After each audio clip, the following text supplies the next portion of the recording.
ایک دفعہ سقراط اپنی درسگاہ میں بیٹھا ہوا تھا اور اپنے شاگردوں کو پڑھا رہا تھا۔ ایک آدمی کمرے میں داخل ہوا اور زور زور سے چلانا شروع کر دیا۔ وہ بہت غصے میں تھا اور سقراط سے بدتمیزی کر رہا تھا۔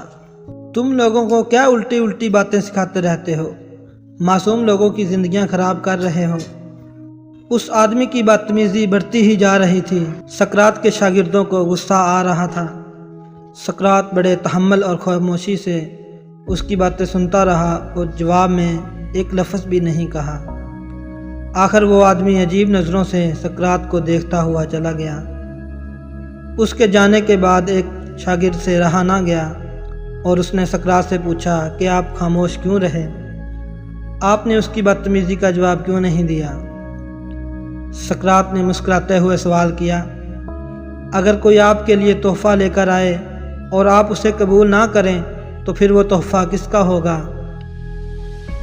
شاگرد نے کہا، وہ تحفہ لانے والے کو اپنے ساتھ ہی واپس لے کر جانا ہوگا، وہ تحفہ اسی کا رہے گا جو اسے لے کر آیا تھا۔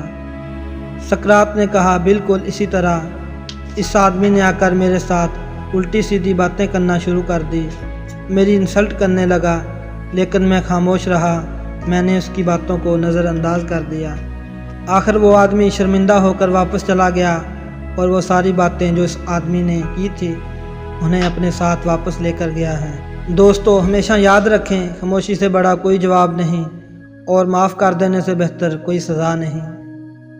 اگر آپ گلی سے گزر رہے ہیں اور کسی کتے نے بھونکنا شروع کر دیا تو اسے نظر انداز کر کے خاموشی سے گزر جانا ہی بہتر ہے۔